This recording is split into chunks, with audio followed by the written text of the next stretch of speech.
सलाम, नमस्ते, आदाब। आप जुड़े हैं पसमादा डेमोक्रेसी से और आज हम बात कर रहे हैं मसूद आलम फलाही साहब की किताब हिंदुस्तान में ज़ात पात और मुसलमान पे। ये समझ लें, ये एक नई सीरीज है। इस सीरीज का मकसद है कि इस किताब के जो मूल क्रक्स है, जो इसका सारांश है, वो आप तक पहुंचा दिया जाए हिंदी में, क्योंकि ये किताब उर्दू में मौजूद है। ये 765 पृष्ठ की ये किताब है और इस किताब को पूरी तरीके से पन्ने दर पन्ने तो आपको नहीं समझाया जा सकता, लेकिन चैप्टर वाइज को बांट के समझाया जाएगा। और कोशिश ये रहेगी कि जो इसके मुस्लिम जाति व्यवस्था जहां से शुरू हो रही है, मतलब चैप्टर नंबर 3, जब इस्लाम का आगमन हो रहा है हिंदुस्तान में, वहां से आपको समझाने की कोशिश होगी, आपको बताने की कोशिश होगी और खुद भी समझने की कोशिश होगी कि कैसे मुस्लिम समाज में जाति व्यवस्था आई। शुरू करने से पहले हम ये समझ लें कि मसूद आलम फलाही साहब जो है, उनका बैकग्राउंड कैसा रहा, कैसे ये किताब किन परिस्थितियों में आपके सामने उपस्थित है।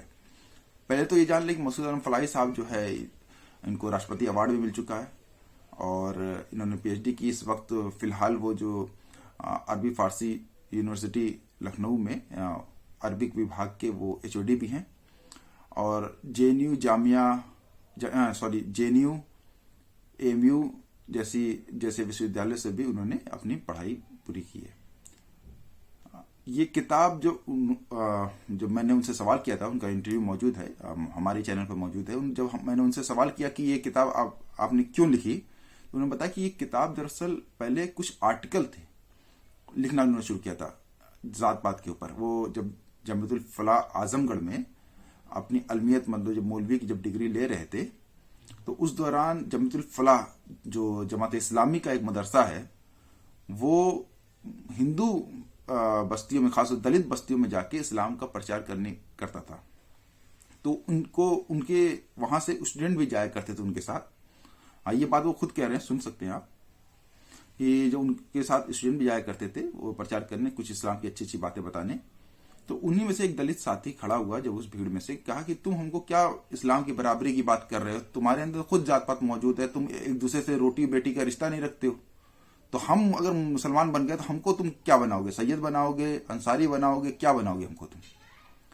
ठीक है, तो ये बात मसूद आलम फलाही साहब को स्ट्राइक करके कि हाँ, ये बात तो वो सही कह रहे हैं। जब इसका जवाब खोजने की कोशिश की तो शुरू में उनके उस्तादों ने गोल मोल सा जवाब दिया, लेकिन जब वो खुद तहकीक करने लगे तो उन्होंने पाया कि इसकी जड़ें, जात पात की जो जड़ें मुस्लिम समाज में बहुत गहरी हैं और इसको जो है धार्मिक आधार भी बना दिया गया है। वो हम इस किताब को पढ़ते समय हम देखेंगे कैसे उसको जो है इस्लाम धर्म का पार्ट बना दिया गया, जात पात को। तो उसको समझने की कोशिश करेंगे।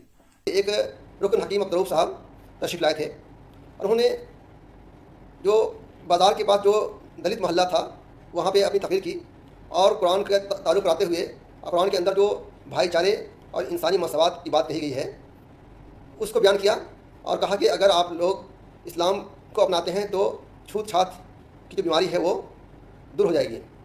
उनकी बात सुन करके एक दलित नौजवान खड़ा हुआ और कहा कि मैं ये बात मानता हूँ कि इस्लाम में ज़ात पात नहीं है, लेकिन मुस्लिम समाज में ज़ात पात है। अगर हम इस्लाम कबूल करते हैं तो हमारी रोटी और बेटी का मसला कैसे हल होगा। ये ऐसा छुट्टा हुआ सवाल था कि इसका जवाब नहीं था किसी के पास। ये सुनने के बाद मैंने ज़ात पात पे मुताला शुरू किया और मैंने देखने की कोशिश किया कि इस्लाम में या मुस्लिम समाज में ज़ात पात है या नहीं। तो जैसे जैसे मैं मुताला करता गया, हम पर ये परत दर परत ये बात खुलती चली गई कि इस्लाम में तो किसी तरह की ज़ात पात का तस्वुर नहीं है, लेकिन हमारे मुस्लिम समाज में इसका वजूद बहुत गहराई तक है और इस वजूद को, इस बीमारी को हमारे उलमा और हर मसले के उलमा ने काफ़ी मजबूती बख्शी है।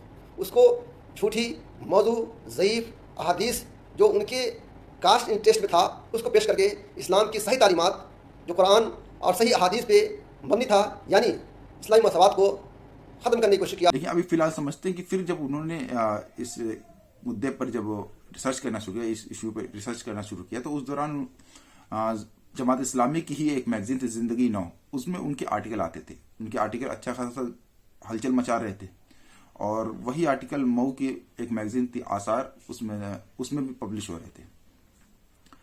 फिर वो जमातुल फलाह से जाते हैं अलीगढ़, वहां पर भी आर्टिकल लिखने का काम करते रहते हैं। तकरीबन 50-60 आर्टिकल उनका पब्लिश हो चुका, मतलब अलग अलग मैगजीन में भी। और जिंदगी नौ में तो एक सीरीज ही चली थी, तकरीबन मुझे एग्जैक्ट नहीं याद है, लेकिन 25-26 आर्टिकल की एक सीरीज चली थी।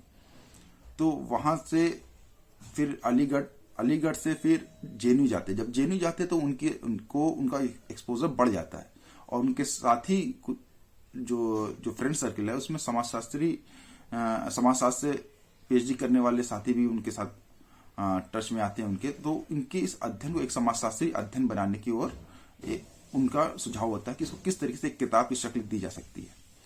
जब किताब उन्होंने लिख के कंप्लीट की तो उसको पब्लिश करने में फिर वैसी दिक्कत आई। जो जमात इस्लामी उनके आर्टिकल छाप रहे थे, वो जमात इस्लामी उनके किताब छापने को मना कर दिया। उस टाइम इत्तेफाक से जमात इस्लामी के जो सदर थे, मतलब कि जो अध्यक्ष थे, वो अंसारी थे। उसके बावजूद उनको मना कर दिया कि हम ये वाली किताब नहीं छापेंगे। और एक पूरा इंसिडेंट था वो, पहले अगर इस किताब का पहला एडिशन किसी के पास होगा तो उसमें उन्होंने लिख भी दिया था कि कैसे उनको हटा दिया गया, कैसे किस तरह उनको जलील किया गया। तो वो यहाँ पे मैं करने नहीं उसको दोहरा रहा हूँ, क्योंकि इस किताब से उस इंसिडेंट को हटा दिया गया है।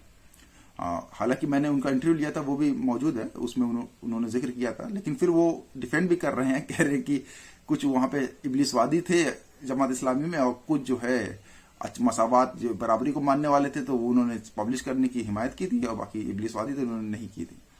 जो कुरान की और बहुत सी आयतें हैं। अच्छा, आपकी जब किताब लिखी गई थी तो सभी ने विरोध किया था। इवन की जो आपने जमातुल फलाह की तारीफ की है कि वो वहाँ पे थोड़ा अलग तरीके से पढ़ाई होती थी, लेकिन हम देख रहे हैं कि जमात इस्लामी की ओर से भी आपका विरोध हुआ। उसकी वहाँ पे आप सबसे पहली बार वहीं से आप किताब छुपाना चाह रहे थे, लेकिन वहाँ से पब्लिश नहीं हुई। तो फिर कैसे उसको देख रहे हैं कि अगर वो अच्छी टीचिंग वहाँ से हो रही थी तो खुद जमात उसको एक्सेप्ट करना था ये बात?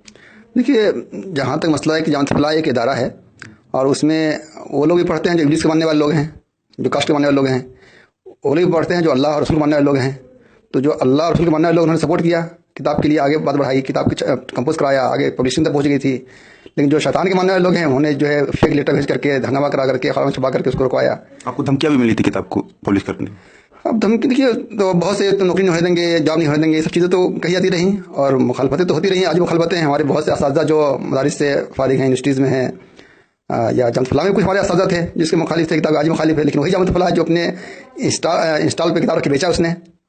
तो अब जमात इस्लामी के जो बहुत से लोग, जैसे डॉक्टर फरीद साहब थे, डॉक्टर अब्दुल हक साहब थे, और बहुत से अफराद थे जिन्होंने उस किताब को प्रमोट किया, उन्होंने ही मांग के छापने की कोशिश की।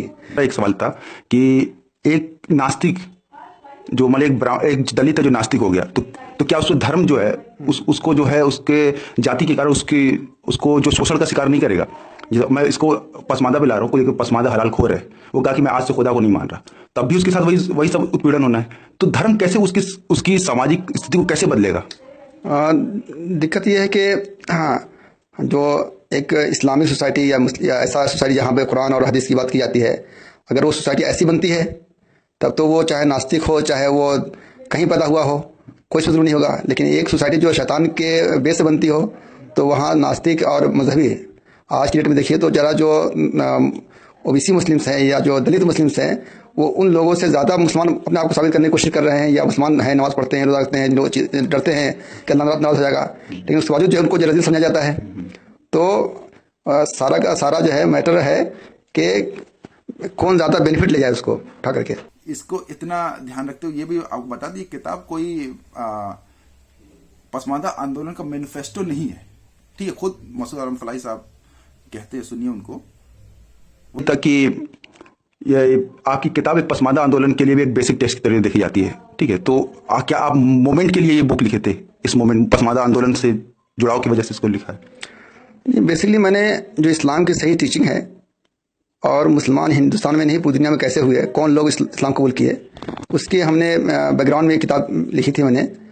और जो पसमानदा मोमेंट हैं, वो लोग तो ऑलरेडी जो है वो लोग कैसे कर रहे हैं उसका अलग मैटर, हमारा उससे नहीं। हम तो उस किताब की थीम ही ये है कि कुरान क्या कहता है, हदीस क्या कहती है। उसमें वो कहते हैं कि मेरी किताब जो है पसमानदा आंदोलन के लिए नहीं लिखी गई है, ये दरअसल एक एकेडमिक वर्क है, और उसको उसी तरह देखा जाना चाहिए। यही वजह है कि जब उनको जमात इस्लामी बुलाती तो वहां भी चले जाते हैं, और कोई भी ऑर्गेनाइजेशन बुलाता चले जाते हैं। इनको कहना होता है कि मैं सही बात किसी भी मंच से करने के लिए तैयार हूं। जबकि एक पसमानदा नजरिया एक अलग नजरिया है, ये इन संगठनों के जमात इस्लामी या इस तरीके कोई भी संगठन जिनको हम अशराफवादी संगठन कहते हैं उसके साथ हम लोग खड़े नहीं होना चाहते। ठीक है, सबका व्यक्तिगत नजरिया है इनका।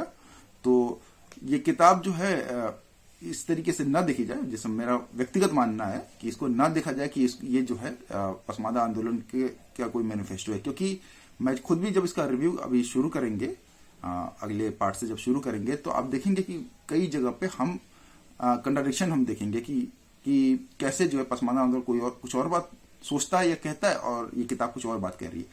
क्योंकि मौलाना की जो ये किताब है, प्रोफेसर साहब की जो किताब है, ये किताब ये मान के चल रही है कि अशराफ बादशाहों ने और उलमाओं ने इस्लाम को डिस्टॉर्ट कर दिया।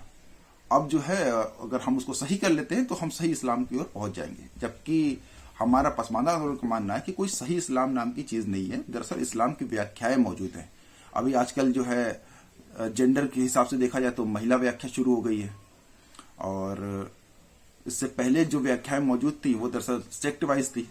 अहलदीसों की अलग व्याख्या थी इस्लाम की, बरेलियों की अलग थी, देवबंदियों की अलग थी, तो शियों की अलग थी, अलग अलग व्याख्याएं थी। तो कोई एक सही इस्लाम नाम की कोई चीज रही नहीं। अभी तो हम यही देख रहे हैं कि रही होगी, नबी सल्लल्लाहु अलैहि वसल्लम के वक्त में रही होगी, बाद के काल में कभी रही नहीं। अब सही इस्लाम जो है वो दरअसल व्याख्याएं है। तो हम इस किताब को दरअसल इस्लाम की पसमानदा व्याख्या के रूप में देख रहे हैं। अभी इसकी पसमानदा व्याख्या में अभी बहुत कुछ और लोग आएंगे, उसमें ऐड करेंगे, लेकिन हम ये एक पहल के रूप में इस किताब को देख रहे हैं कि ये दरअसल इस्लाम की पसमानदा व्याख्या की पहली किताब है कि ये किस तरीके से अशराफों ने कैसे इस्लाम को तबाह किया, मतलब हम पे किस तरीके से जाति व्यवस्था ला दी, कैसे साजिश के तहत जो है इसको इस्लाम का पार्ट बना दिया। ये किताब उसका उन धारणाओं का खंडन कर रही है और एक पसमानदा व्याख्या दे रही है। तो अगले पार्ट से हम इसकी व्याख्या शुरू कर देंगे, इसके किस तरीके से थर्ड चैप्टर से कि भारत में कैसे इस्लाम आया और कैसे वो फैला, फिर उसके चैप्टर, फिर उसके बाद से जो चैप्टर है कि मुस्लिम उलमाओं का किरदार, बादशाहों का किरदार।